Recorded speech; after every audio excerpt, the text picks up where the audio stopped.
Vamos a continuar con el tema de trauma, que cuando terminar. Y si sobra el tiempo, vamos a entrar en el estudio del trauma de abdomen. ¿Sí? Voy a acelerar un poquito este tema. Trauma craneoencefálico, cuando terminar el legal. Bueno, nosotros habíamos hablado sobre las lesiones que se producen en un traumatismo craneoencefálico. Y habíamos visto que se dividen las lesiones en lesiones primarias y lesiones secundarias. Habíamos visto algunas lesiones primarias y ya habíamos comentado también algunas lesiones secundarias, como los hematomas, ¿verdad? Entre ellos habíamos citado el hematoma que está por fuera de la dura madre, extradural, y el hematoma que está por dentro de la dura madre, que es el hematoma intradural. Los otros nombres que suele tener es hematoma epidural y otro hematoma subdural, ¿está bien? El nombre más común que se suele utilizar. O epidural está por fuera de la dura madre, es extradural. Y o intradural sería o subdural, está por dentro de lo que sería la dura madre, entre la masa encefálica, la aracnoides, y la dura madre. Bueno, habíamos llegado a hablar todo sobre esas lesiones y creo que también ya llegamos a hablar sobre edema, ¿verdad? Edema cerebral. Bueno, quedamos aquí. Este es un hematoma extradural que es convexo en todos sus lados, convexo hacia el cráneo, convexo hacia el cerebro. Se caracterizaba por presentar anisocoria, donde teníamos midriasis del lado de la lesión, por ejemplo, homolateral a la fractura, ¿verdad? Donde se encuentra el hematoma extradural. Tenemos también una hemiparesia o una hemiplegia, ¿verdad? Un poco motor contralateral, del lado opuesto del cuerpo, ¿verdad? Opuesto al lado de la lesión. Y la disfasia progresiva, en este caso por falta de articulación de palabras, el paciente no consigue decir con palabras lo que está pensando, no consigue manifestar con palabras lo que quiere. ¿Okay? Bueno, esos son en qué pacientes, son en pacientes que tienen allí un hematoma, en este caso extradural o epidural. ¿Está bien? La imagen que da es una imagen que es hiperdensa y convexa. Bueno, hasta ahí habíamos hablado. El subdural también tiene una característica que es cóncavo por el cerebro y convexo hacia el hueso del cráneo. Entonces tiene una imagen hiperdensa, cóncava, convexa. ¿Okay? Cóncavo por el cerebro, convexo para el cráneo. ¿Sí? ¿Alguna pregunta? ¿No? Bueno, sigamos. Y habíamos llegado en hematoma intracerebral, sería intraparenquimatoso, dentro de la masa encefálica. Bueno, todo lo que vimos acá, el hematoma subdural, así como el hematoma extradural, están por fuera de lo que sería el parénquima, o sea, lo que sería la cavidad craneana, entre las capas de las meninges. Pero el hematoma intracerebral, dentro de la masa encefálica, ocurre en el propio parénquima del encéfalo, a nivel de la sustancia blanca. ¿Okay? Bueno, entonces, el hematoma intracerebral son hemorragias que ocurren aquí dentro de lo que sería el propio parénquima de la masa encefálica. Tienen la capacidad de ser expansivo, crecer y ocasionar desviación de la línea media cerebral, que es esta línea acá. Pueden colapsar, miren acá, colapsar los ventrículos y comprimir al punto de desaparecer las cavidades ventriculares. Y puede llegar alrededor de la área del hematoma. El tejido cerebral circundante va a estar con zonas de disminución de flujo sanguíneo, lo que va a generar isquemia. Entonces, ¿cómo se ve la isquemia en una tomografía? La hemorragia se ve blanco, hiperdenso, pero la isquemia se ve con hipodensidad. Entonces vamos a ver una imagen hiperdensa con imagen de hipodensidad periférica. ¿Ven aquí? Hipodensidad periférico a la hemorragia. Eso es, en este caso, la característica del hematoma intracerebral o intraparenquimatoso. ¿Okay? Bueno, es grave, es de conducta quirúrgica y el paciente puede llegar con glándulos por debajo de 9. O puede llegar incluso con un glándulo de 14, 13, pero va deteriorando, es retroactivo, se va disminuyendo su glándulo al punto de que tengamos que intubar. ¿Okay? Bueno, luego tenemos la hidrocefalia, también habíamos, no sé si ya llegué a esta parte, ¿no? Hidrolíquido, en este caso no es cualquier líquido, es el famoso líquido cefalorraquídeo que se encuentra en la cavidad en el espacio subaracnoideo. En el espacio subaracnoideo tenemos líquido cefalorraquídeo. En las cavidades de los ventrículos también se encuentran el tercer ventrículo, ventrículo lateral, cuarto ventrículo y acueductos. Tenemos líquido cefalorraquídeo. ¿Ok? Bueno, ese líquido tiene que ser absorbido por, en este caso, el acueducto de Silvio o la cisterna ambiens también, que suele absorber ese líquido. Nuestro cerebro produce líquido, las meninges, el espacio aracnoideo, las capas de la meninge van produciendo ese líquido, pero se tiene que absorber ese líquido, que la cisterna ambiens y lo que sería el acueducto de Silvio son los que se encargan de absorber. ¿Qué sucede cuando tengo yo un hematoma, como en este caso, interparenquimatoso? Miren aquí, colapsa los ventrículos y va a colapsar los sistemas de drenaje de los acueductos de Silvio y de la cisterna ambiens que drenan ese líquido. Entonces, como no hay un sistema de drenaje, de desvaciamiento de ese líquido, se va acumulando y se produce un aumento, así como ustedes ven en esta imagen, de las cavidades a nivel de los ventrículos, se dilata. Y ven acá, líquido, se ve así, una imagen que no tiene densidad, no es como la sangre que sí tiene mayor densidad. El líquido se almacena de esta forma y eso se llama hidrocefalia. Acá dice, bloqueo de la cisterna ambiens por una herniación transitorial o un hematoma o incluso el edema cerebral, donde se edematiza y se colapsan esos acueductos. Va a haber un bloqueo del sistema de drenaje del ventrículo, de los ventrículos, lo que puede ser por un coágulo, un proyectil o incluso disecciones o secciones por un trauma. Bueno, ¿cómo va a estar el paciente? Casi los mismos síntomas que la hipertensión intracraneana, se llama eso, hipertensión endocraneana. ¿Qué vamos a tener? Aumento de los ventrículos, incluso los surcos de las circunvoluciones quedan mucho más marcadas y más visibles y también se ve líquido en ese espacio. ¿Ok? Bueno, sí. ¿Preguntas? ¿No? Bueno. Claro que esto va a generar síntomas intensos como cefalea intensa, que no pasa con medicamentos analgésicos comunes, vómitos que pueden ser en proyectil. El paciente puede llegar a tener pérdida de conciencia, desmayo e incluso convulsiones. ¿Está bien? Es un caso que hay que disminuir el edema si es por edema o incluso descomprimir si está teniendo un síndrome de hipertensión intracraneana. ¿Está bien? Bueno, lesión isquémica. En este caso puede ocurrir por varios motivos, pero una de las principales causas que a gente va a tener aquí como causa de lesión isquémica de la masa encefálica es la disminución del flujo sanguíneo cerebral. ¿Cómo puede ocurrir eso? Generalmente por una disminución de nuestra presión arterial. Si la presión arterial cae a tal punto por debajo de 90-60, que es una hemodinamia inestable, entonces ese paciente va a tener allí un flujo vascular cerebral insuficiente con hipoxemia cerebral, y eso, si se prolonga por mucho tiempo, va a producir isquemia. Eso ocurre mucho en shock hipovolémico que tienen traumas craneoencefálicos. O un hematoma que está creciendo y colapsa o comprime allí un sector vascular de vasos cerebrales anterior, posterior o medios, y acaba colapsando y ocasionando isquemia de una porción de nuestra masa encefálica. Dice acá, hay una lesión por hipoxia que afecta tanto la neocorteza como los ganglios basales del hipocampo, del cerebelo, la cistula calcarina.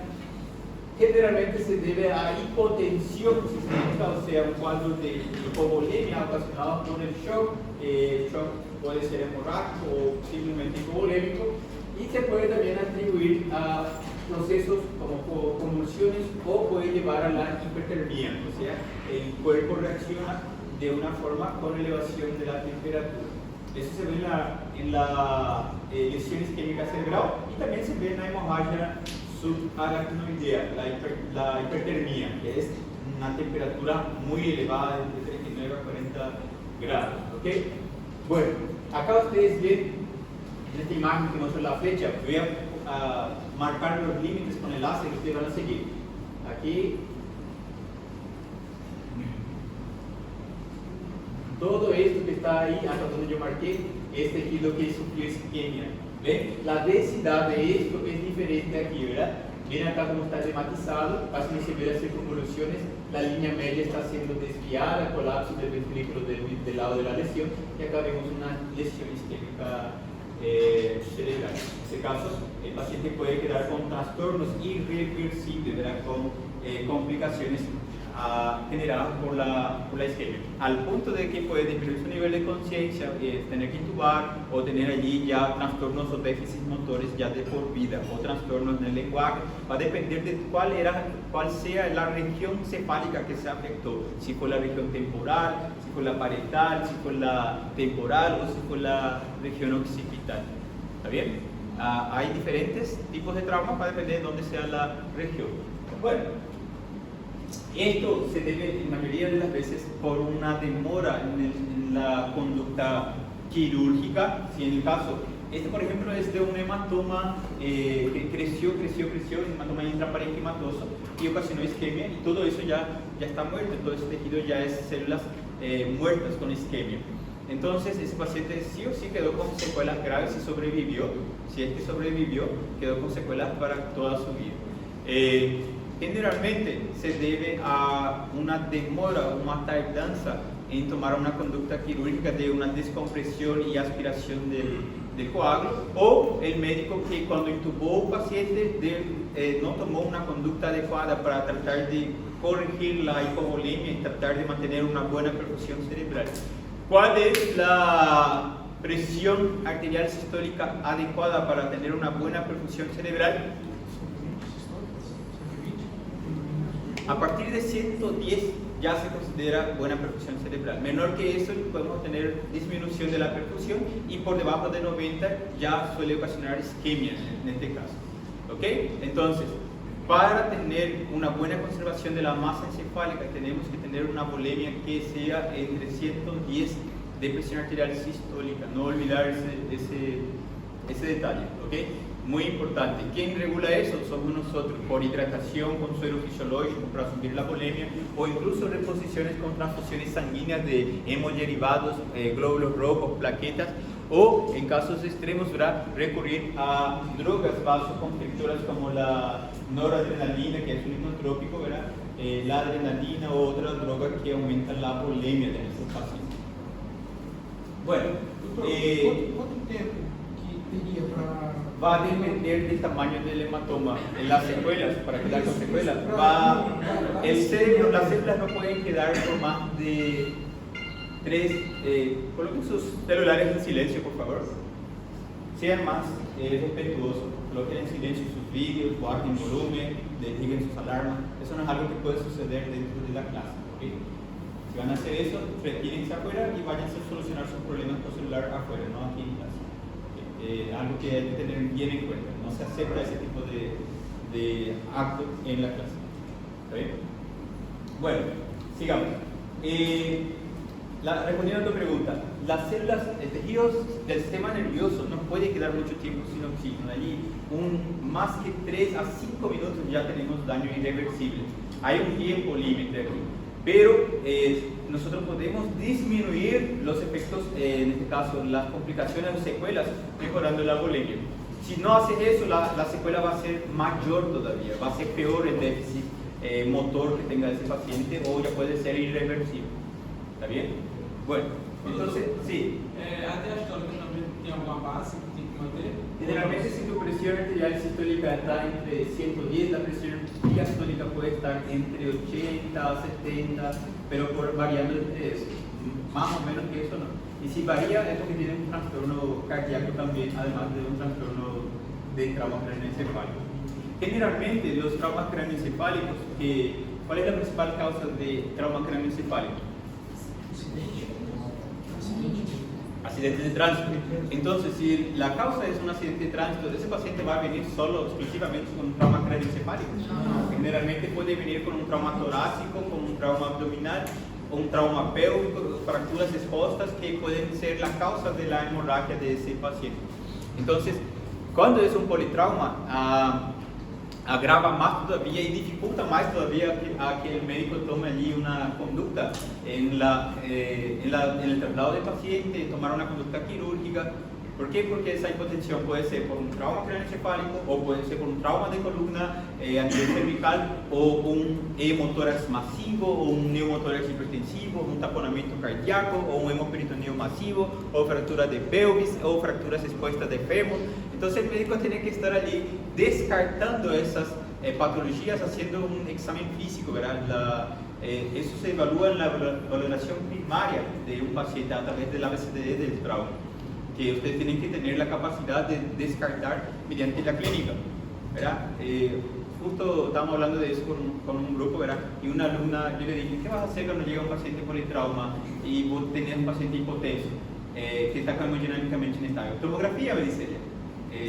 Ya una tomografía, no, radiografía, me dice ella.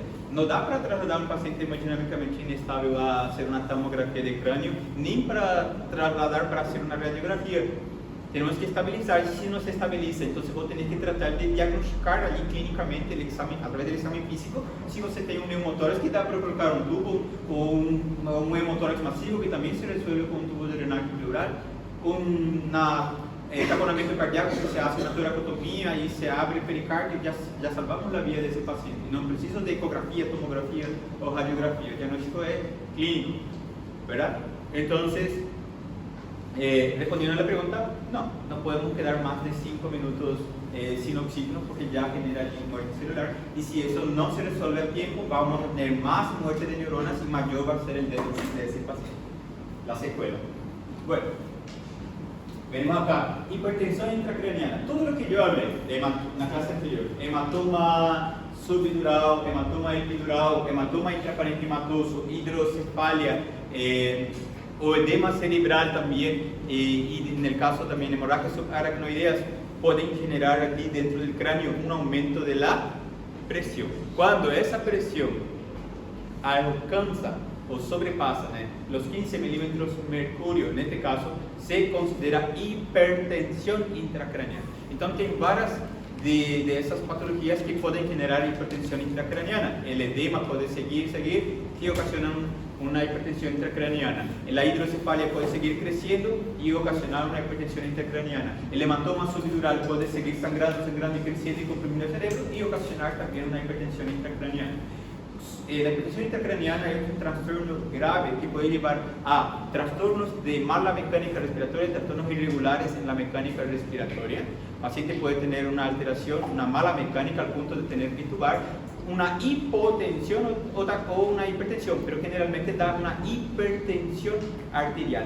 La presión del paciente empieza a subir como respuesta a la hipertensión intracraneana. Es un mecanismo de defensa, entonces sube la presión, pero la frecuencia cardíaca se mantiene lento, o sea, vamos a tener entonces una triada que se caracteriza por, o sea, tiene el nombre de triada de Cushing. La triada de Cushing, la triada de la hipertensión intracraneana, se caracteriza por hipertensión arterial y uno esperaría, bueno, si hay hipertensión vamos a tener entonces taquicardia, ¿verdad? Pero no, aquí lo que sucede es una hipertensión y una bradicardia existiendo al mismo tiempo. Y además de eso, la mala mecánica respiratoria. Se llama triada de Cushing. Bueno, aparte de eso, el paciente puede manifestar cefalea intensa, si que está lúcido, ¿verdad? Va a manifestar cefalea intensa, vómitos sin proyectil, convulsiones también puede llegar a tener en nuestro paciente. Son signos y síntomas que el paciente, que vamos a ver y que el paciente puede también relatar. Si es que está lúcido, claro, si está lúcido. A veces incluso llega a desvirgar Glasgow y tenemos que tomar una conducta drástica de intubar y después hacer un procedimiento de descompresión intracraneana. ¿Cómo se hace? Cirugía, abrir el tranquilófano y abrir el cráneo, los huesos del cráneo, y ahí se libera la presión. Como si fuese tener una panela, tiramos a tampa y se libera la presión. Bueno, vamos a tener entonces cefalea, vómitos sin proyectil, podemos tener un estupor, disminución del nivel de conciencia al punto de llegar al coma, papiledema, vamos a tener hipertensión arterial, bradicardia y trastornos respiratorios. Triada de Cushing, se le dice a eso. Hipertensión arterial, bradicardia y mala mecánica respiratoria. Sería irregularidad respiratoria. tema de examen. Valor también para saber cuando hay una hipertensión intracraniana, también tiene que saber 15 milímetros de mercurio, tiene que saber cuáles son las características del hematoma subdural, epidural, diferencia clínica, diferencia tomográfica, que está todo en el slide que ya pasamos.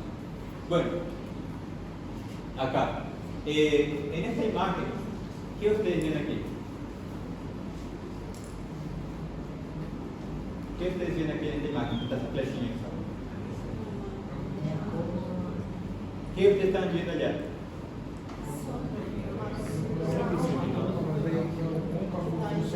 Sangre. Muy bien, por lo menos me dijeron algo. Está bien, está bien. Sangre. Pero ¿qué tipo? Esto es un hematoma. ¿Qué tipo de hematoma es ese?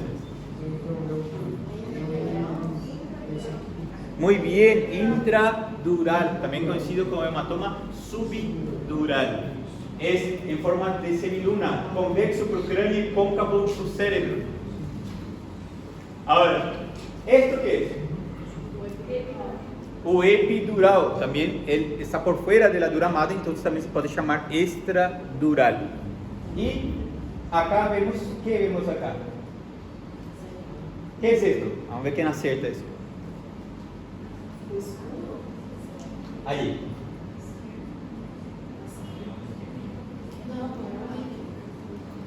¿Líquido? Isquemia. Muy bien. El líquido también se ve negro, pero no es así. Este tiene un poco de densidad. El líquido es totalmente negro, no tiene nada de densidad.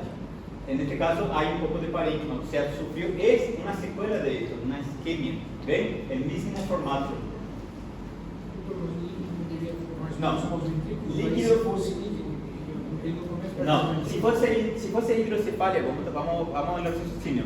La hidrocefalia se almacena en los ventrículos y vamos a ver las cisuras de las circunvoluciones. En este caso no se ve las cisuras de las circunvoluciones y los ventrículos están colapsados en vez de estar distendidos. No es una hidrocefalia. ¿Se entiende? Miren, esta imagen. Aquí. ¿Qué es? Hidrocefalia, se ve las circunvoluciones. ¿Ven? Eso es una hidrocefalia. En el otro no. Si era sangre, la sangre tiene que verse hiperdensa.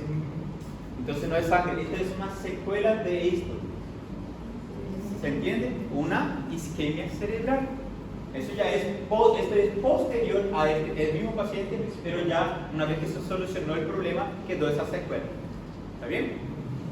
Bueno, tienen que tratar de mirar en internet, ahora tienen tantos artículos que se pueden mirar de ejemplos de tomografía normal y ejemplos de tomografías con hematomas, con isquemias, con hemorragias intraparenquimatosas.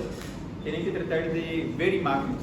Nadie les va a enseñar a ustedes imágenes. Yo aprendí en la residencia mirando tantas tomografías que venían. No es que vino un neurocirujano y vino allá, vino y te iba a enseñar, te vamos a dar una clase. No, ustedes tienen que tratar de ver imágenes. No va a venir nadie aquí a ayudarle a ustedes. Y cuando se formen, peor todavía, ustedes tienen que investigar por cuenta propia. Veremos acá. ¿A qué pacientes vamos a solicitar una tomografía? Todo paciente, por más que esté ya lúcido, Glasgow 15 de 15 allí queriendo, doctor, puedo ir embora. Si tuvo pérdida de conocimiento o una amnesia de los eventos del accidente de 5 minutos, ya es suficiente para solicitar una TAC, una tomografía de cráneo. ¿Está bien? Entonces aquí, pérdida de conciencia, cefalea, allí no está completo, tiene que ser cefalea intensa, que no se dé con analgesia. ¿Okay? Es normal tener dolor de cabeza después de un trauma craneoencefálico. Ahora, tenemos aquellas cefaleas que son como jaquecas, son dolores tan intensos que el paciente solo por caminar o solo por moverse, incluso en reposo, tiene un dolor pulsátil que no pasa con analgésicos comunes. Entonces, ese paciente, tomografía. Vómitos, ahí sí solo vómitos, pero tiene que ser vómitos en proyectil o por lo menos 2 o más episodios de vómitos en varias oportunidades. No es solo un vómito. A veces una persona que tiene un trauma craneoencefálico puede llegar a vomitar por el impacto o porque tiene otro tipo de trauma, como un reflexo vagal. Pero si ya vomitó 2, 3 más veces, ya tomografía, por más que esté ya con Glasgow 15 de 15. ¿Ok? Aparte de eso, vamos a tener signos de fractura de base de cráneo, ojos de mapache,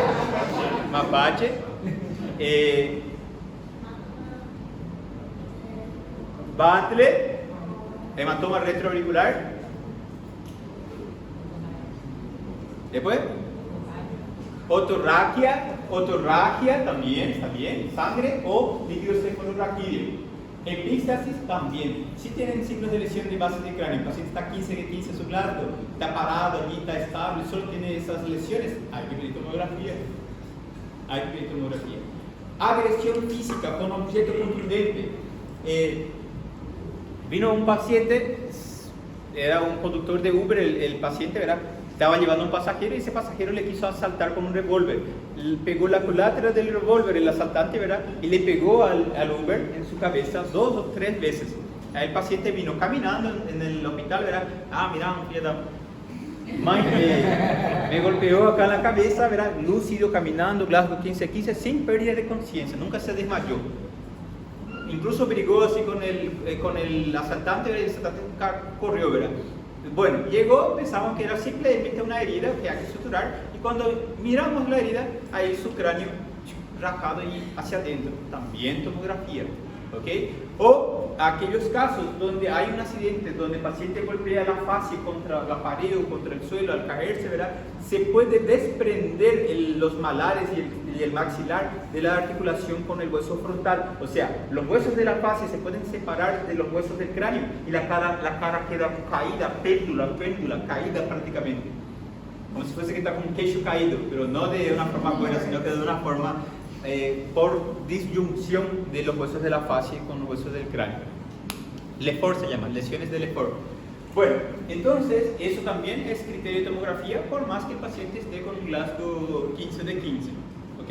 Nunca se olvide. Y claro, si el paciente es un Glasgow 14, 13 disminuido, también es criterio para tomografía.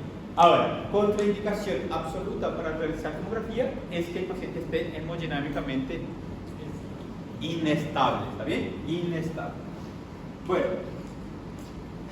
el manejo siempre va a seguir la secuencia del ABCD de nuestro trauma, la TLS, pero priorizando siempre la vía aérea, ¿verdad? El objetivo, ¿cuál es el objetivo? Es que una vez diagnosticado un trauma craneoencefálico podamos asegurar un buen flujo cerebral. ¿De qué depende el flujo cerebral? De la volemia y de la oxigenación. Solo esos dos parámetros tenemos que tener en cuenta. La volemia ustedes pueden corregir con transfusiones. Llega entonces un politrauma y dice, enfermera, vamos a hacer doble vía venosa periférica, vamos a mandar suero cristaloide, puede ser suero fisiológico, suero lactato, pero a temperatura, en este caso, un poco tibia, entre 37 a 40 grados. Temperatura ambiente, o sea, pegar un suero que estaba en un depósito así, sin estar preaquecido, ¿verdad? No se debe de administrar en un paciente con hipovolemia, porque va a generar hipotermia, además de la... Y la hipotermia, si se prolonga, da un metabolismo aeróbico o anaeróbico. Anaeróbico. Y el metabolismo anaeróbico produce energía a través del consumo de...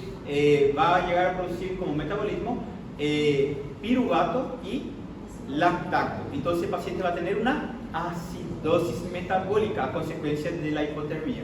Entonces ya es un paciente grave, que ya está con un politrauma, un traumatismo craneoencefálico grave, y además de eso se agrega acidosis, ese paciente va a ir empeorando y va a morirse con falla multiorgánica. Entonces la temperatura se tiene que controlar, hay que tener mucho cuidado con esos detalles. Pasamos al manejo, a las medidas generales. Vamos, primero, vía aérea. Vamos, si el paciente estuviera con un Glasgow que no está todavía a punto de intubar, ¿qué quiere decir a punto de intubar? Que está por arriba de 9. 9 no intuba, 10 no intuba, 11 no intuba. Bueno, es un paciente que está para mandar oxígeno por mascarilla. O aquella bigotera, cánula nasal se llama. Se puede mandar oxígeno. Ahora, Glasgow menor que 9, o sea, 8 para abajo, ya hay que intubar. El objetivo es tratar de mantener una buena oxigenación. Luego, después de asegurar la vía aérea, mantenemos la cabecera a un ángulo de 35 grados para tratar de disminuir el edema cerebral. Solo que está contraindicado elevar la cabecera si es que ainda no descartaron una lesión de la columna. Entonces, va a quedar totalmente el decúbito dorsal recto, nada de elevar la cabecera, hace la tomografía, ustedes ven la tomografía, no hay ninguna fractura de cráneo, o sea, de vértebras cervicales, ahí sí pueden sobrelevar un poco la cabecera del paciente para disminuir el edema, ¿ok? Para evitar que haga un edema cerebral muy intenso. Después de eso vamos a hacer la hidratación parenteral vía venosa periférica con soluciones cristalínicas. En este caso, 1 a 2 litros ya sería suficiente para mejorar la bulimia. Suero tiene que ser a temperatura entre 37 y 40, tiene que ser preaquecido. No puede ser un suero normal que se agarra de cualquier depósito y se transfunde. Eso va a generar hipotermia. Suero glucosado está contraindicado, a no ser que el paciente tiene una hipoglicemia por debajo de 60 miligramos. En este caso, si yo tengo una hipoglicemia, eso se mide con el hemoglucotest. Vamos a medir la glucosa del paciente, hemoglucotest. La enfermera dice, doctor, la glucosa del paciente está por 60. Entonces, ahí piden a la enfermera que agarre una ampolla de suero glucosado al 50%, una ampolla de ese tamaño al 50%, y se administra al paciente. Pero solo en esos casos. Nunca se debe de administrar suero glucosado en un paciente que ustedes, está bêbado ese paciente. Ustedes escucharon que a los borrachos generalmente se le da algo de comer o se le aplica una glucosa para que, vamos a despertar. Que faló fuerte, posiblemente ya vio a alguien o ya se aplicó, ¿verdad? ¿Qué pasó aquí? Faló tan fuerte que parece que vivió eso, ¿verdad? ¿No? Bueno. Bueno. Entonces, por un lado, ¿verdad? Si es solamente bebida alcohólica, claro, puede eso despertar más rápido al paciente porque se va eliminando mucho más rápido el efecto del alcohol. Pero hay que tener cuidado. Ustedes pueden causar una hiperglicemia, ¿verdad? Aumentar la presión la presión osmótica de ese paciente. ¿Sabían que si mandamos suero glucosado, el suero glucosado es hipertónico? Acuérdense de eso, es hipertónico. Entonces, ¿qué quiere decir hipertónico? Que tiene una osmolaridad mayor que el nuestro líquido plasmático. Resumiendo, yo mando suero glucosado, yo voy a aumentar la presión osmótica de ese paciente. A nivel cerebral, la presión osmótica, ¿qué hace la presión osmótica? Es como si fuese que estoy aumentando el poder de atracción de imán que ella tiene. Entonces, ¿qué pasa? Empieza a puxar agua. ¿De dónde va a puxar agua el líquido plasmático? De las células. Y en el cerebro va a estirar agua de las neuronas. Entonces, ¿qué acontece con el cerebro? ¿Hincha o murcha? Murcha, disminuye. Y eso puede disminuir el flujo sanguíneo, isquemia. Y además de eso, si hay un sangrado, ahora que el cerebro disminuye, tiene mayor espacio para acumular más sangre todavía. Entonces, hay que tener cuidado con la administración del suero glucosado. No se debe de administrar así porque así nomás, porque acho que es un paciente bêbado. No se debe de hacer eso. Contraindicado el trauma de cráneo encefálico, ¿ok? Bueno, sonda nasogástrica, aquí nos Ágata, sonda nasogástrica también se debe de administrar, se debe de instalar por el hecho de que ese paciente que va a estar intubado no va a poder manejar secreciones, entonces vamos a tener que descomprimir para evitar el riesgo de broncoaspiración. Y también la sonda nasogástrica sirve para cuantificar la cantidad de líquido gástrico que está saliendo, ¿verdad? Y ahí el médico puede repor ese líquido perdido.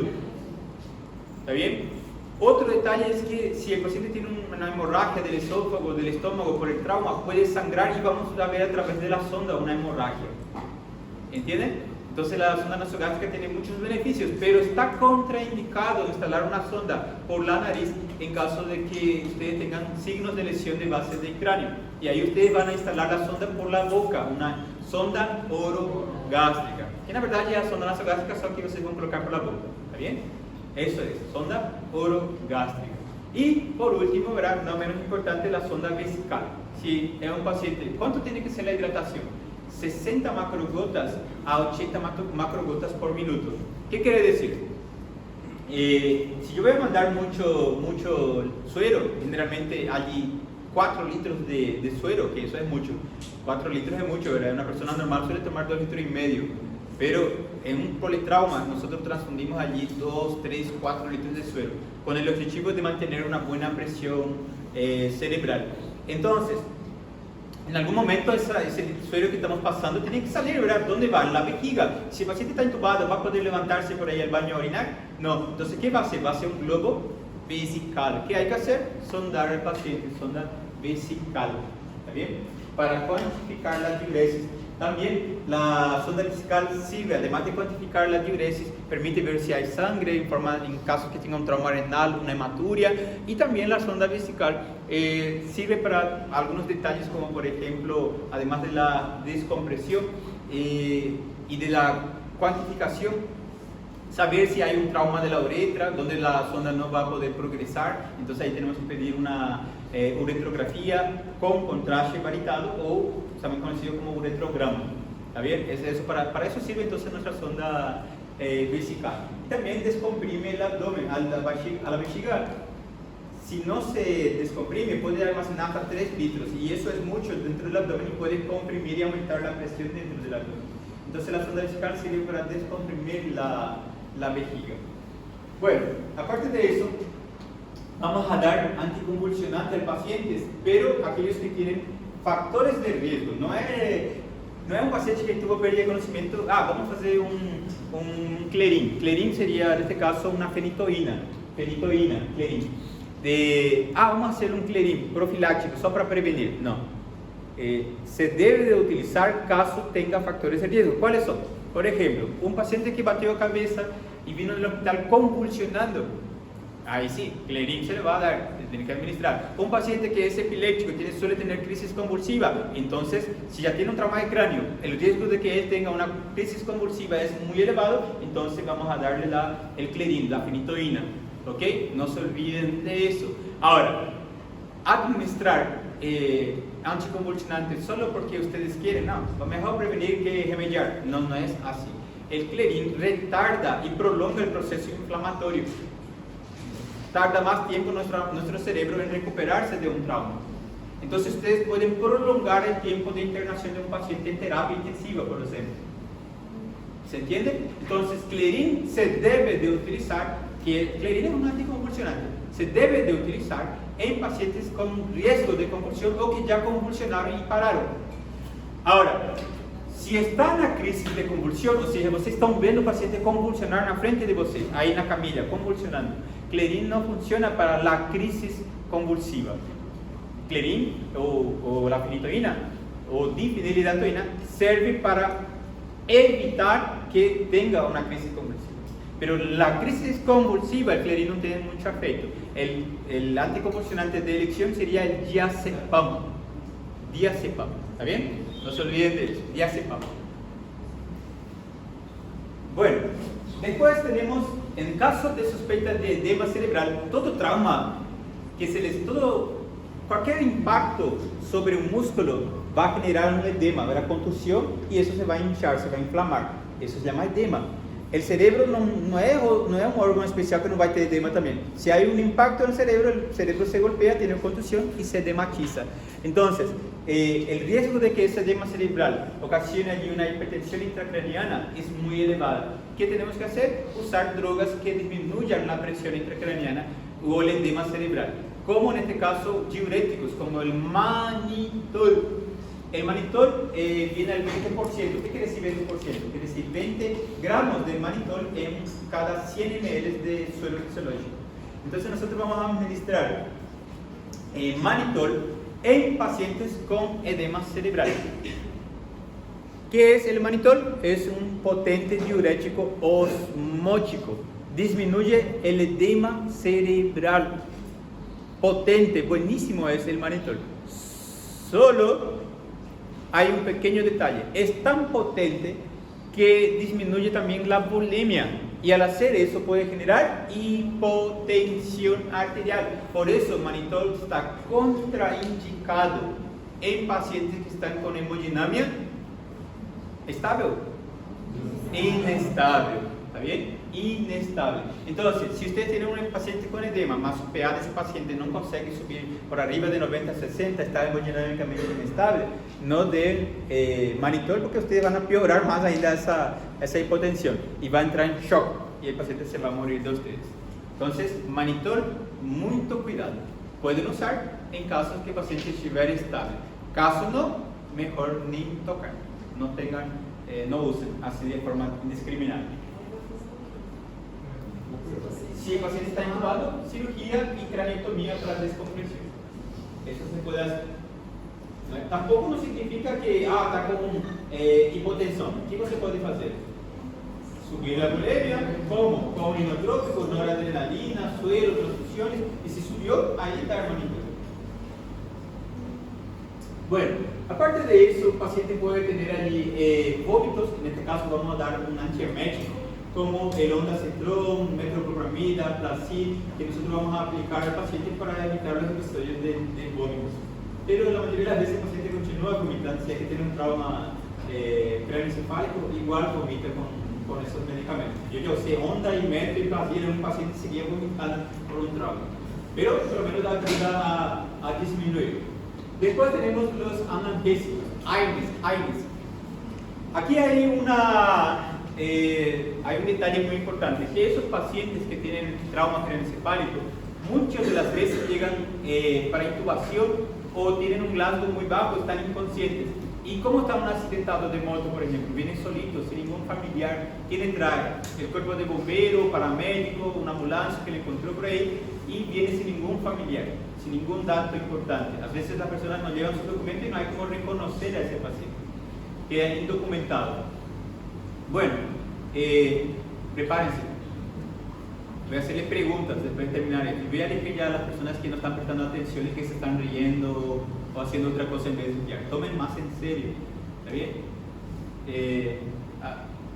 No sé si ustedes se dan cuenta, ¿qué materia yo les estoy enseñando? De patología quirúrgica. Todo lo que es relacionado a cirugía, patología quirúrgica, clínica quirúrgica, semiología quirúrgica, es algo que se va a dar en la CONAREN, en la reválida. Es tema de examen para ustedes revalidar en países de Brasil, es tema de examen para ustedes hacer su residencia acá en Paraguay, en la CONAREN. Es obligatorio, gente. Es una de las materias más grandes que hay. Clínica médica, pediatría, ginecología, salud pública, son las materias bases. El resto está como complemento, no es obligatorio.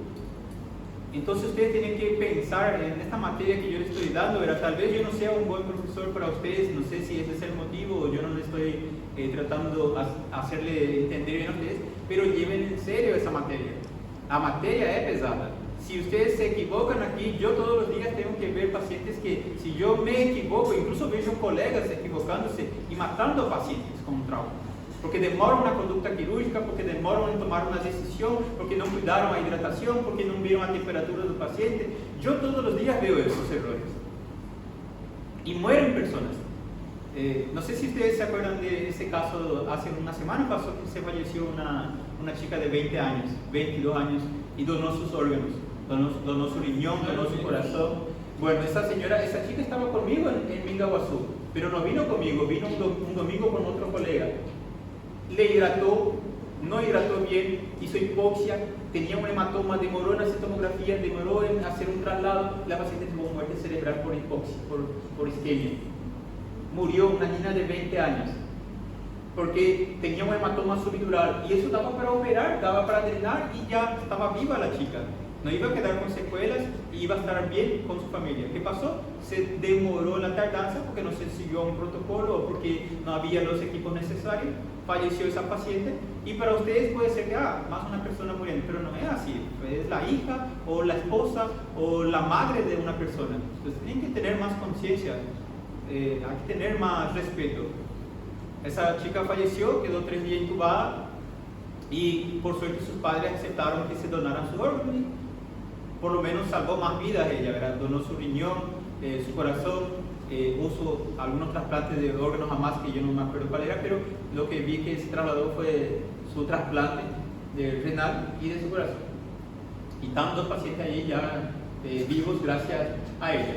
Pero a costa de una vida, ¿verdad?, que podía estar viva. Ella simplemente se cayó de moto, golpeó la cabeza, no tenía trauma torácico, trauma abdominal, fractura exposta, nada, pues la cabeza. Su hermana que estaba de pasajera atrás en la moto, solo se raló, se levantó y fue a despertar a su hermana inconsciente. Y después le llevaron al hospital y ahí se le da la noticia a su hermana que estaba al lado que su hermana falleció. Entonces, es difícil la cirugía, no es para brincar en este contenido. Si se fracturara una pierna, le voy a hacer una férula. ¿De qué me importa inmovilizar una pierna si el paciente va a morir? No me importa si perdió una pierna o perdió un antebrazo. Si la paciente tiene una lesión de amputación, se puede ligar la arteria y ya está, sobrevive. Se puede vivir sin una mano, sin una pierna, pero no se puede vivir sin el corazón, no se puede vivir sin un trauma esplénico, hepático o un shock hipovolémico. Tienen que pensar ustedes, esta materia no es para jugar. Yo acepto que ustedes ahí estén en silencio, está bien, solo que no me atrapallen, no me incomoden, fiquen en una suba, queden ahí atrás, no toquen su celular, pero no prendan en alto, no queden riéndose en voz alta, tengan más respeto. Eso incomoda la clase, me irrita a mí, por ejemplo, molesta y me desconcentra. Por eso yo le estoy dando esa bronca. Por culpa de uno, todos llevan la bronca, ¿verdad? Es chato, pero así es. Yo también llevé bronca por otros colegas. Bueno, sigamos. Después tenemos los AINES. Los AINES podemos utilizar el ketorolac, 60 miligramos, potente analgésico, buenísimo, pero ¿qué pasa si es alérgico? En este caso, es alérgico a la dipirona, es alérgico al ketorolac o al diclofenac. Entonces, ¿qué puedo hacer para ayudar a este paciente? Ahí puedo usar un derivado de un opiáceo. Puedo usar un tramadol, que es un opiáceo potente que produce una analgesia tan fuerte, ¿verdad?, que incluso fracturas el paciente no siente más dolor. Meperidina, que el meperdol también es potente, pero tiene efectos colaterales. Solo se usa en pacientes hemodinámicamente estables. No voy a usar en paciente que está con presión de 80-50, porque da hipotensión, agrava más todavía, disminuye más todavía la presión. Entonces hay que tener cuidado. ¿Ok? Ahora, si está intubado, no precisa de analgesia. Ya está intubado, fentanilo y midazolam son analgésicos, son en este caso sedantes que van a mantener la sedación del paciente. ¿Ok? Antipirético, detalle: antipirético solo se usará si el paciente tiene fiebre. No se usa, por ejemplo, vamos a voltar al caso del analgésico. El paciente está lúcido, consciente, más que está con presión arterial de 90-60, hemodinámicamente inestable y tiene una fractura de pierna, tiene una fractura y está ya diciendo, me duele. Y el único medicamento que ustedes tienen es la dipirona. La dipirona es antipirético y analgésico.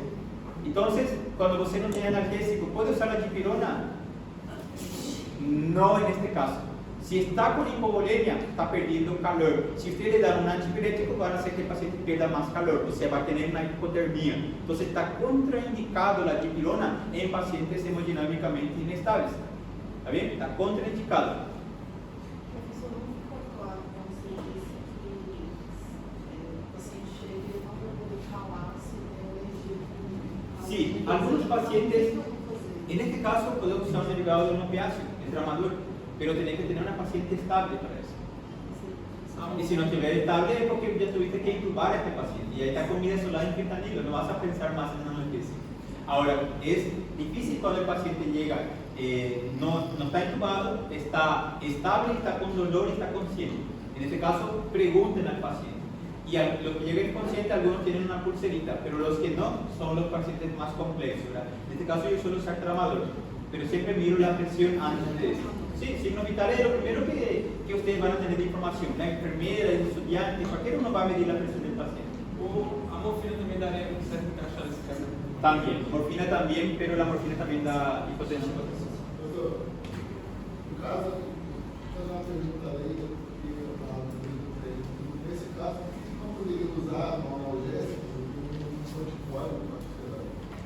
Con un corticoide, el corticoide es buenísimo, pero se puede utilizar, no dije que no se puede utilizar, se puede utilizar, pero lo tenés que ver, ya que tiene un paciente un trauma de columna, para esos casos sí es buenísimo. El corticoide, dexametasona, una hidrocortisona, son buenísimos, pero tenés que elegir tus pacientes. No vas a usar un corticoide solo porque tenés una fractura o porque tenés un paciente que está con dolor, no. Para pacientes con dolor, sí, en el alérgico puede usar, ahí sí. Bueno, profilaxis con antibiótico, se le tiene que dar dosis meningítica en el caso que sea un trauma craneoencefálico. Cefazolina de 1 gramo, viene en una ampolla de 1 gramo. Se le puede dar 2 ampollas, haciendo 2 gramos, de forma directa, endotubo. Esa se llama dosis meningítica. Y luego se hace el mantenimiento de 1 gramo cada 8 horas. ¿Ok? Ese es cefazolina. O en vez de la cefazolina, pueden usar la amoxicilina sulbactam, amoxicilina IBL sulbactam, 1,5 gramos. Se hace viene un frasquillo. Y ese frasco se puede hacer un frasco cada 8 horas en un trauma craneoencefálico. Ahora, es un paciente que se va a ir de alta, por ejemplo, tiene que tener sí o sí una profilaxis antitetánica, sí o sí tiene que tener. Todo paciente con herida cortante o un trauma donde tiene una herida con solución de continuidad que está sucia, contaminada, si el paciente no se acuerda cuándo se vacunó, entonces hay que hacer una dosis profiláctica antitetánica. ¿Ok? Bueno, suero antitetánico si lo tiene que administrar. Si es que está intubado, si es que está en terapia o si es que está internado. Ahora, si se va de alta, vacuna antitetánica. ¿Se entiende? Bueno, lógico, no hace falta decir, siempre va a tener el paciente que va a decir, doctor, estoy con sed, doctor, estoy con hambre, o va a venir la mamá de su hijo, doctor, ¿puedo darle jugo, un suquiño? ¿Puedo darle una empanada a su hijo? Acabó de sufrir un trauma. No se debe de dar, nada es nada, ni saliva debe de engolir ese paciente, nada. Líquidos, todos los líquidos, nada. Sólido, todos los sólidos, nada puede consumir el paciente. Por más que esté despierto, porque un paciente puede venir con un Glasgow de 14 o 15, pero después va deteriorando si es que tiene un hematoma expansivo. Y ahí ustedes van a tener un paciente que acabó de tomar bebida, agua o suco o refrigerante o comió un sándwich y de repente deterioró, desmayó y usted tiene que intubar y va a tener el resto de alimentos saliendo allí durante la intubación. No van a conseguir intubar con el cuerpo extraño ahí bloqueando la glotis. ¿Está bien? Toman cuidado, nada. Bueno, avancemos. Aquí. Los líquidos que le va a administrar, ya dijimos, tienen que ser los cristaloides, de preferencia puede ser lactato o suero fisiológico, porque tienen la misma presión osmótica que el líquido plasmático de nuestro torrente sanguíneo. En el caso de pacientes que tienen trastornos de coagulopatía, siempre solicitar un laboratorio y el INR o el tiempo de protrombina, que es el TP, para ver cómo está su factor de coagulación. Son enzimas que cuando están prolongadas indican que esa persona no coagula derecho. Entonces, ¿qué yo puedo hacer? Corregir. ¿Saben corregir un paciente que está con una coagulopatía, que está con un trastorno de la coagulación? Vitamina K, si quieren anotar, una ampolla de vitamina K cada 12 horas. Una ampolla de vitamina K cada 12 horas. Eso se hace por bureta. Bureta dicen en portugués, ¿verdad? Volutrol. Acá en Paraguay es Volutrol. En Brasil se llama bureta. Bureta. ¿Quién enfermero sabe que es una bureta? ¿Verdad? Acá se llama Volutrol. No sé si en Brasil también se le da ese nombre, pero acá se dice Volutrol. Volutrol es un tubillo que viene hasta capacidad de 100 ml. Se puede, por ejemplo, pegar un frasco de antibiótico, jogar allí dentro el pozinho del antibiótico y se diluye con ese suero. Y después se manda todo ese suero diluido, todo ese antibiótico diluido. ¿Se entiende? Porque hay antibióticos que no da para diluir en 10 ml de suero fisiológico en una jeringa de 10 ml. No, se tiene que diluir en 100 ml. Porque si no queima, arde, lastima al paciente. ¿Se entiende? Hay antibióticos que son muy fuertes y que tienen que ser diluidos con Volutrol. No pueden ser mandados directamente por una jeringa de 10 ml. No es como pegar un tetraline y mandar el tetraline venoso. No, es diferente. Tramadol, por ejemplo, no se manda por jeringa, sino también se diluye en el Volutrol. El tramadol se diluye en 100 ml y se le manda al paciente. Bueno, o también preguntar al paciente, ¿es un paciente que consume aspirina, consume allí heparina, es un paciente cardiópata? Siempre preguntar, porque a veces podemos tener pacientes adultos mayores ya que tienen problemas cardíacos, ¿verdad? Entonces el cardiólogo le receta allí una aspirinita o una heparina. Es un paciente que tiene varices y está consumiendo heparina. Entonces ese paciente va a sangrar y va a sangrar y va a sangrar. Tenemos que suspender y tratar de corregir esa coagulopatía. Sí.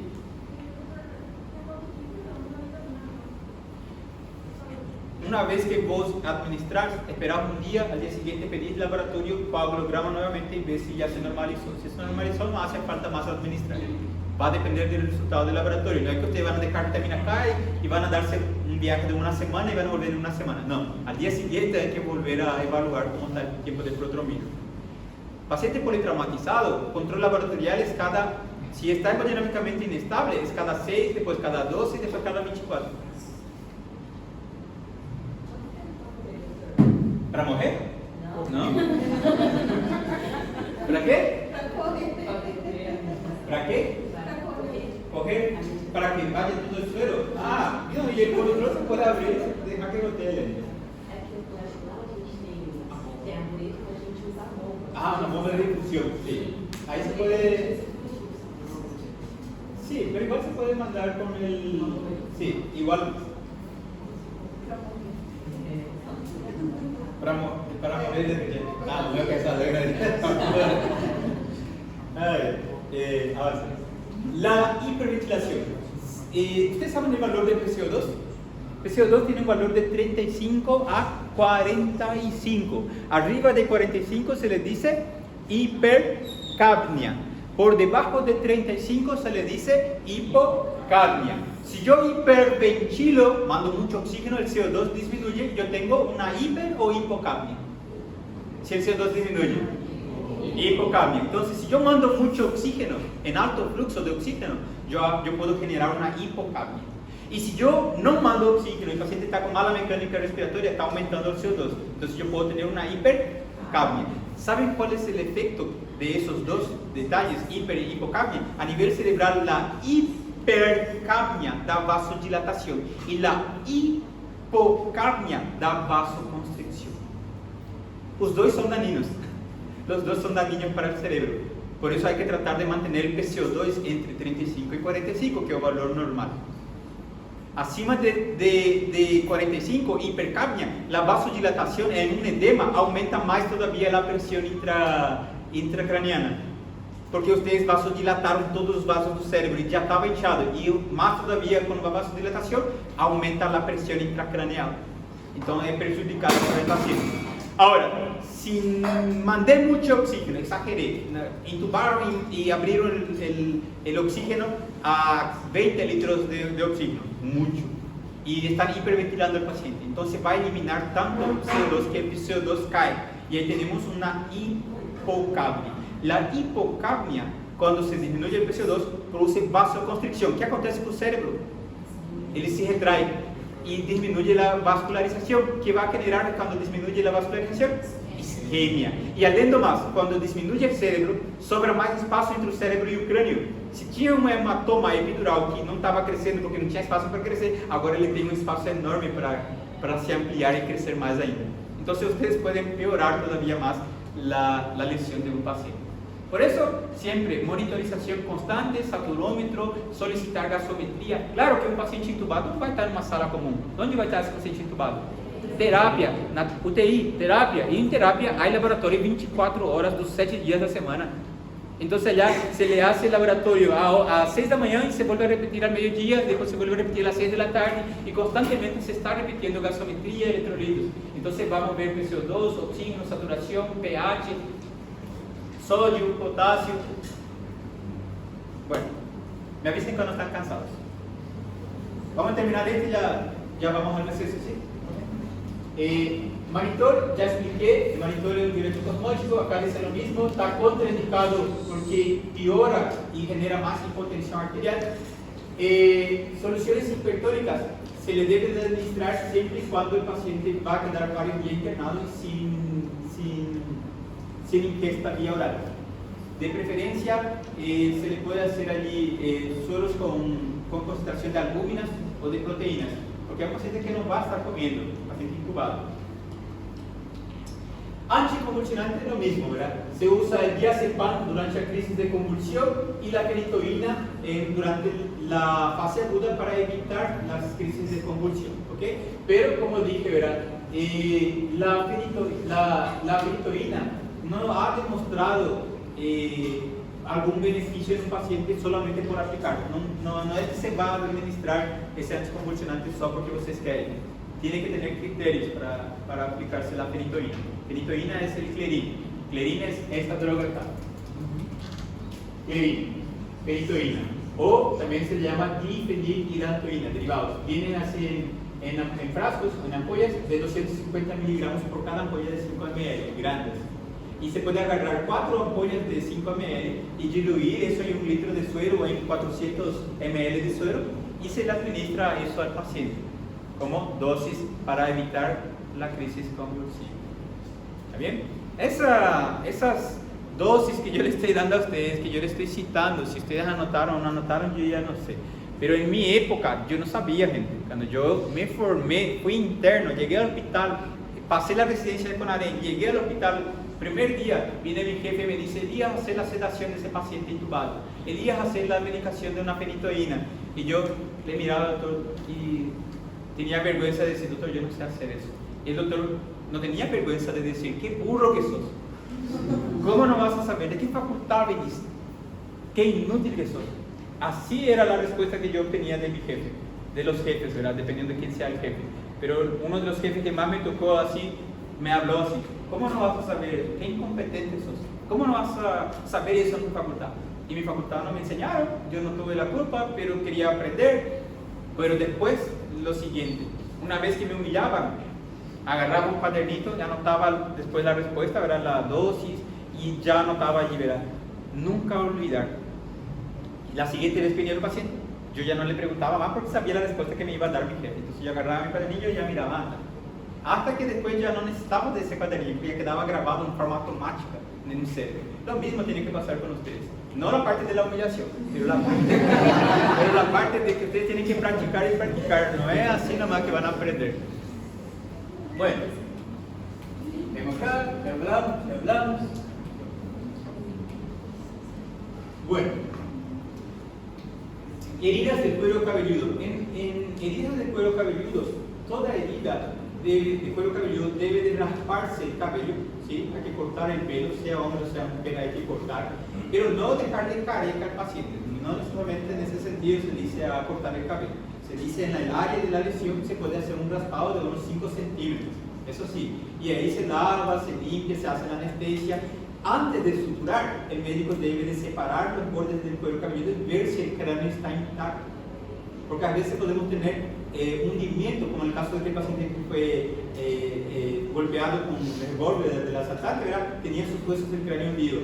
Entonces en ese caso nosotros lavamos y no suturamos completamente y dejamos un dreno y vendamos bien compresivo, tomografía, y se tiene que operar a ese paciente.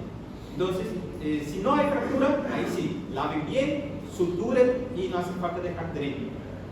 ¿Qué hay que cubrir? Antibióticos y antiinflamatorios. ¿Está bien? No se olviden de eso. Bueno, claro que cualquier fractura con hundimiento de la base del cráneo hay que pedir una tomografía. Y la tomografía va a decir si hay algún tipo de hemorragia interna, porque una fractura del hueso posiblemente sangre para dentro del cráneo y algún hematoma intradural. Hematoma extradural. Cuando es entre el hueso y la dura madre es extradural. ¿Bien? ¿Cuál es la arteria que más se relaciona con el hematoma extradural? La arteria meningia media. La arteria meningia media. No se olviden de esas cosas. Bueno, lo mismo. Cuando se diagnostica, por ejemplo, un hematoma, se tiene que sacar el hueso del cráneo, hacer una craniotomía descompresiva, se saca el hueso. Y ustedes saben que existen alambres o cejas que son maleables, cejas. ¿Está bien? Se coloca en el cráneo, entre la dura madre y el cráneo, una cerniña que es un tipo de un arame que tiene sierras. Se coloca por debajo del hueso del cráneo, entre la dura madre, sin cortar la dura madre. No se debe de cortar la dura madre. La dura madre es como un plástico bien duro, resistente a la dura madre. Cuando nosotros hacemos esta imagen aquí, trepanación se llama eso. Se hace un furillo con un taladro aquí, aquí y otro aquí, 3 furillos, o 4 dependiendo del tamaño, ¿verdad? Pero cuando es pequeño, 3 nomás. ¿Y qué se hace? Se pasa por este furillo el fío, ese arame con sierra, aquí, debajo del hueso, mas no se perfora la dura madre. Está entre el cráneo y la dura madre y se empuja hasta aparecer del otro lado y se pucha. Y ahí el médico puede hacer esto, puede llegar a hacer, en este caso, aquí cuando está por el hueso, ¿verdad? Así. Y va cortando hacia arriba, sin cortar la dura madre. De esa forma podemos cortar el hueso y sacar una placa, era una parte del hueso para descomprimir el cráneo. ¿Está bien? ¿Ah? Coloca no abdômen. Se puede abrir el abdomen para conservar el hueso del cráneo. Los huesos tienen vascularización, ustedes saben de eso, ¿verdad? Si sacamos ese hueso, no es que vamos a dejar allí en el congelador y guardar, no. Se puede conservar abriendo, por ejemplo, una herida en la piel quirúrgica, se coloca el hueso debajo de la piel, se cierra la herida y se deja ahí hasta que el paciente se recupere, pase el proceso agudo, sobreviva, ¿verdad? Por lo menos, ¿verdad? al trauma. Y una vez que sale de terapia, se agenda una data y le dice, vamos a operarte tal fecha y vamos a recolocar de nuevo tu hueso ahí para cubrir. Mientras no tiene ese hueso, queda aquí, el cuero cabelludo queda fechado, queda ahí blando, se puede tocar así, da una sensación bien extraña. Sí, nosotros solemos, hay que aprovechar cuando ustedes vean todo bien, hay que aprovechar. Bueno, último, muerte cerebral. Cuando se a las nenas, por ejemplo, se le hizo eso. Primero se diagnosticó de dos formas, de esta forma y después de esta forma. En ella, a esa paciente vino el neurocirujano y le evaluó. Tenía pupilas midriáticas, ambas pupilas, reactivas a la luz, no tenía reflejo reactivo, tenía un reflejo focomotor, tampoco tenía un reflejo palpebral fotomotor, tampoco tenía, el glabro estaba por debajo de 3 y si apagábamos la anestesia, la máquina del respirador, la paciente no conseguía mantener por sí sola una mecánica respiratoria. Entonces, no tenía reflejos de tronco, por ejemplo, al hacer por la planta del pie, por la mano, pellizcar, no tenía ningún tipo de reflejo motor. Entonces, se confirmó clínicamente muerte cerebral, pero eso es clínicamente. Después se tiene que confirmar con imágenes, con métodos diagnósticos, y hay dos. Uno es la angiografía cerebral, donde vamos a ver si existe o no existe flujo cerebral, flujo sanguíneo. Si no hay flujo sanguíneo, no hay vascularización, está muerto ese cerebro. Ahora, el otro es el electroencefalograma. Si el electroencefalograma no muestra actividad cerebral, se confirma la muerte cerebral. ¿Está bien? Y ella tuvo todos esos pasos ahí. Siguió esa secuencia y se confirmó la muerte cerebral para después ser considerada una donante. Bueno, y en este caso hay que tener cuidado con la hipotermia y el coma barbitúrico generado por drogas que se puede generar.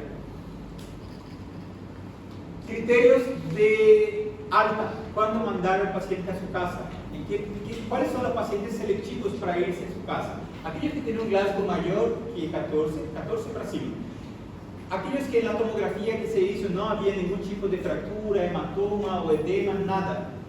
Está en blanco, normal. Paciente que neurológicamente está intacto, pero tuvo una amnesia del evento del accidente, no es un criterio para internar, se puede ir a su casa, pero tiene que ser de intervalos de 5 a 10 minutos como máximo, puede ser de una hora.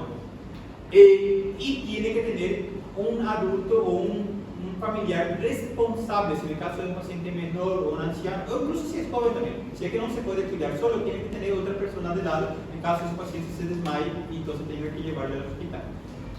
Sí, también no tiene que tener vómitos sin proyectil, tiene que estar bajo, o sea, sin efectos de bebida alcohólica o drogas, y ustedes tienen que saber realmente si fue un paciente que estaba dirigiendo de moto y escorregou, caiu, bateu a cabeça e desmaiou. É diferente de um paciente que estava andando de moto, desmaiou, caiu e bateu a cabeça depois. É diferente?